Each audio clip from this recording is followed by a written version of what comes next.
მოგესალმებით. მე ვარ ვიტოონიანი და თქვენ უყურებთ გადაცემას ჩრდილოვანი წესრიგი.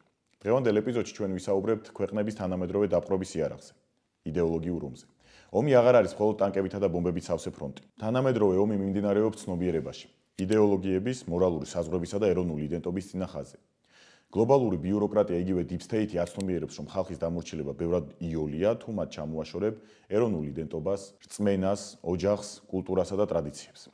დღეს იდეოლოგიური ომის მთავარი იარაღია მედია, საგანმანათლებლო დაწესებულები და ციფრული პლატფორმები. სწორედ ისინი ქმნიან ბრჭყალებში სწორ რეალობას, რომელშიც ტრადიციული ღირებულებები გადადის უკანა პლანზე, ხოლო უცხოური მოდელები პროგრესის ნიშნად ისახება. ბოლო წლებმა ნათლად გვაჩვენა, რომ საქართველოს იდეოლოგიური ომის წინახაზე დგას. უკანასკნელი 10 წლეულის განმავლობაში ჩვენი საზოგადოების ნაწილი მიზანმიმართულად გადაიქცა იდეოლოგიური ომის ექსპერიმენტების პოლიგონად. უცხოური ფონდები და ორგანიზაციები პირდაპირ პროპაგანდირებენ, რომ ეროვნული იდენტობა მოძველებულია. რომ ტრადიციული ოჯახი თურმე სოციალური სტერეოტიპია, ხოლო სარწმუნოება რეგრესის ნიშანი. მთავარი იარაღად იქცა მედია სივრცე. ტელეკომპანიების, ონლაინ პლატფორმებისა და ინფლუენსერების დიდი ნაწილი დღეს ერთსა და იმავე სქემაზე მუშაობს.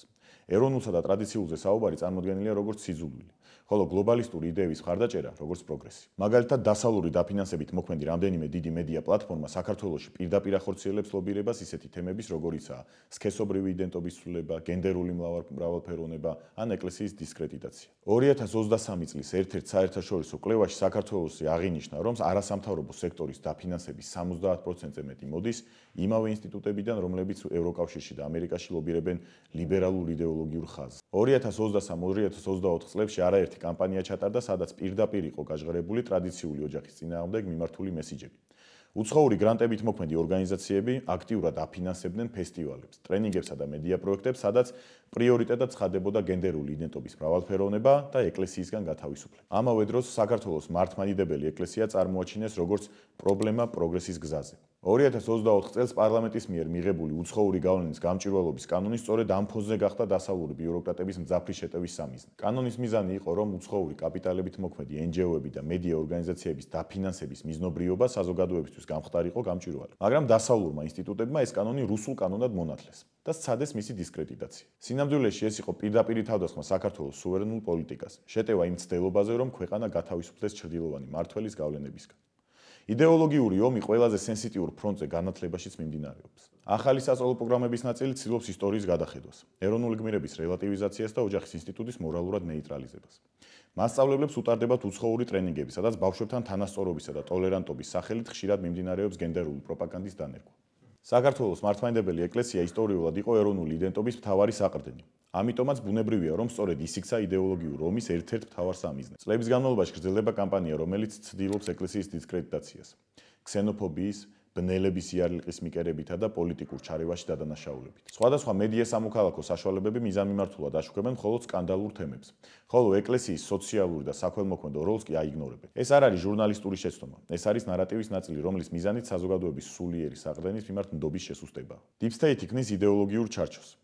ევროპული ღირებულებების სახელით ცდილობენ ეროვნული კანონმდებლობისა და ტრადიციული ინსტიტუტების გარდაქმნას. მაგალითად, ბოლო წლებში საქართველოს წინ დაუყენეს მოთხოვნა დისკრიმინაციის აღმოფხვის შესახებ კანონის გაფართოების მიმართულებით, რაც პრაქტიკულად გულისხმობს ისეთი ნორმების დაკანონებას, რომლებიც ეწინააღმდეგება ქვეყნის კულტურულ და სარწმუნოებრივ ტრადიციებს. ეს არის წმინდა იდეოლოგიური ომი, როდესაც შენ მიგითითებენ, როგორ უნდა იფიქრო, როგორ უნდა აღზარდო შვილი და როგორ უნდა განსაზღვრო საკუთარი მორალი. თუმცა ქართული საზოგადოება ინარჩუნებს იმ სულიერ იმუნიტეტს, რომელიც საუკუნეების განმავლობაში იცავდა ქვეყანას. ჩვენმა ხელისუფლებამ არაერთხელ განაცხადა, რომ საქართველოს ევროპული გზა არ უნდა ნიშნავდეს ეროვნული იდენტობის უარყოფას. ეს არის ბრძოლა დარჩეთ თანამედროვე სამყაროს ნაწილად, მაგრამ შევინარჩუნოთ სულიერი ბირთვი. იდეოლოგიური ომი გაცილებით სახიფათოა, ვიდრე სამხედრო დაპირისპირება.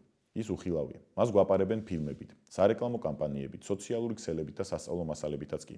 სუვერენული პოლიტიკა სწორედ აქ იძენს გადამწყვეტ მნიშვნელობას. ჩრდილოვანი გავლენების გამოაშკარავება, ფინანსური გამჭვირვალობა, კულტურული თვითაღდგენა.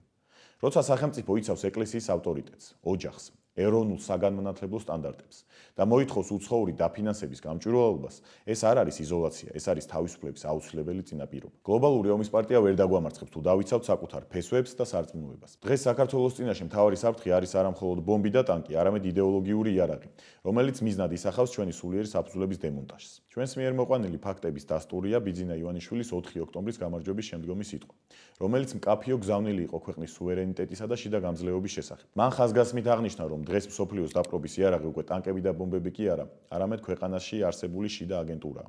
ანუ ის ადამიანები და ჯგუფები, რომლებმაც იდეოლოგიური ომით დაკარგეს ეროვნული ცნობიერება და ემსახურებიან უცხო ინტერესებს. მისი თქმით, სწორედ ამ შიდა აგენტურასთან ბრძოლაში გამოიხატება საქართველოს დამოუკიდებლობის დაცვა და ქართული სახელმწიფოს ნამდვილი გამარჯვება. თუ დავკარგავთ რწმენას, ოჯახს, სიწმინდესა და ტრადიციებს, დავკარგავთ ქვეყანასაც. თუ ქვეყანა დაკარგავს ცნობიერების კონტროლს, დაკარგავს ყველაფერს.